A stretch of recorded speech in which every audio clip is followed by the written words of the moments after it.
Today we're going to talk about how to find your passion.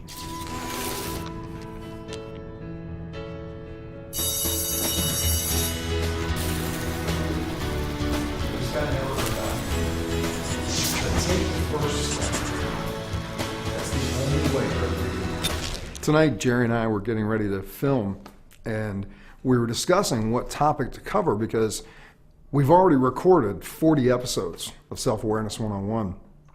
And we want to be able to continue to offer new information, new ideas until the series comes to a close with episode 52. So as we were talking about things, Jerry brought up that something that is really important that a lot of people ask is how to find your passion.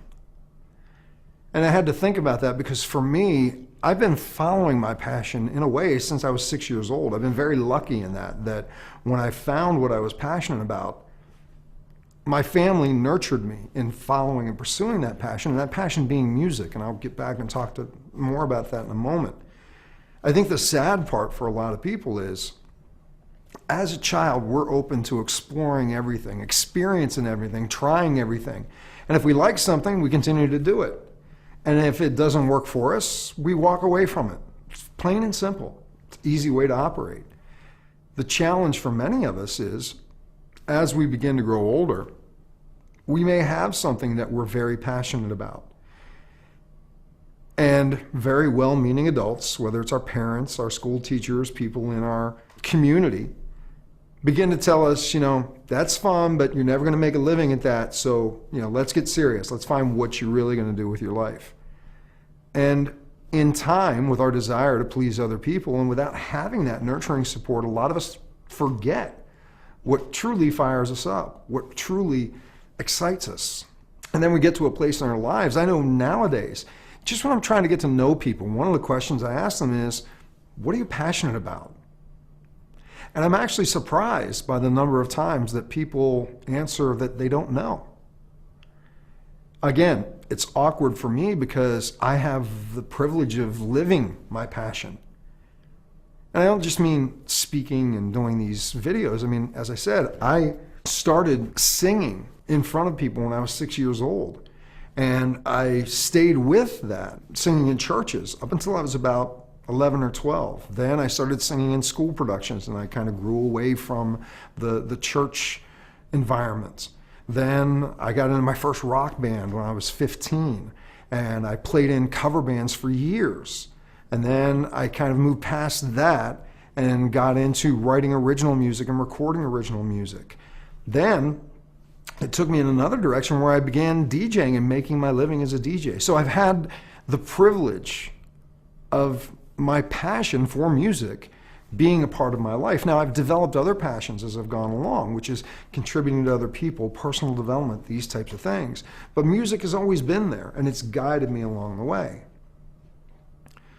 I think for many people, and what we've learned is they get so caught up in the responsibilities of being an adult that they lose connection with that passion. And for me, one of the ways of how to find your passion that I was exposed to was through a Tony Robbins event. And Tony had said, think back to when you were a child. What was the very first thing you wanted to be? What do you want to grow up and do? For me, the first thing I could remember was I wanted to be an airline pilot. Now, I never knew an airline pilot. I didn't live in an area where there was, planes around that much.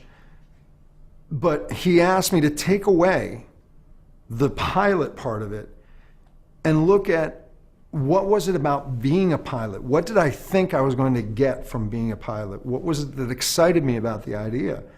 And as I thought about it, what excited me was adventure, freedom, travel, going to new places, experiencing new things. So then he asked us, what's the second thing that you wanted to be when you grew up? And for me, the second thing was I wanted to be a truck driver. And again, the process being, okay, why? Not so much the manifestation of the job, but what was it about the job that excited me? And again, it was about travel. It was about going to new places. It was about connecting with new people and new experiences. And I started to see there was a pattern here. What was the third thing that you wanted to be when you grew up? Again, for me, it was singer, because by 6 years old, that's what I had tapped into.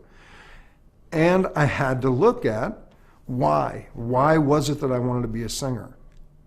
When I looked, it was about connecting with people. It was about self-expression, about being able to just open myself up and watch people's reactions and help move them and inspire them.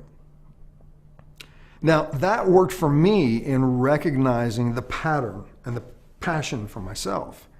But when Jerry and I were talking tonight about how to find your passion as a topic, he said that didn't connect so much for him. That wasn't a tool that helped him in finding his passion. And what he suggested, and I resonated with, and I think it's a really good idea for people, is to think back to when you were a child and remember what it was that you just loved to do. Something you could do for hours on end and just nothing else mattered. As an example, for some people it's art, it's drawing, it's finger painting. For some people it's singing, it's music. For some people it's playing out in the dirt, planting and exploring plants and animals. For some people it's tearing things apart and finding out how they work. If you think back and any of those things just lit a spark in you, that may be what your passion is. Take a moment, write down these things. What was it? What do you remember that really fired you up? And sadly, there are a lot of people who can't remember their childhood and remember those things. Ask yourself now, if you think about different possibilities, which ones just get you excited when you start to think about it? Is it learning to play an instrument? Is it expressing yourself through drawing? Even though you think you may not be that good of an artist, we're not talking about making a living doing this. We're talking about finding a way to express your authentic self. Because when you can do that, it's going to open you up to other possibilities and other opportunities. Again, you may not make a living through your art, but it may lead you to something else. Maybe you'll become an art critic. Maybe you'll find something that continues to feed you. As an example, you may pick up the guitar, but find that guitar just doesn't resonate with you.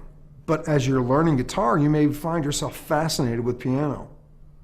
Or you may find yourself fascinated with music theory. How to find your passion is about finding that part that excites you, that makes you just light up. There's no better way for me to describe it. So the exercise that I'd like to offer you for this week is to think back, if you can, think back to when you were a child. And do both approaches. Think about 3 things that you wanted to be when you grew up. And as you think about them, take away the job itself and ask yourself, what was it about doing that I thought was really going to fulfill me? Also, look back at your childhood and remember the things that you did that just you could do for hours on end, that you just loved to do. And see how you can incorporate that in your life now, whether it's in your work or whether it's just in a hobby that you can start. And again, if you have trouble remembering from your childhood, just look around and take a risk, take a chance on that one thing that you think about that goes, you know what, I'd really like to try cooking. Try it, buy a cookbook, take a course. And if it doesn't work, it's okay to go, didn't work, where does it take me to? What's it open me up to? How to find your passion is really about experimenting with what juices you up, what fires you up. So I look forward to your comments. I look forward to hearing what your passion is. I look forward to connecting again soon. Take care. For a transcription of the video you just watched, more videos, and related articles, visit yourdailylifecoach.com. To comment on this video, select Discussion Forums on any page of our website.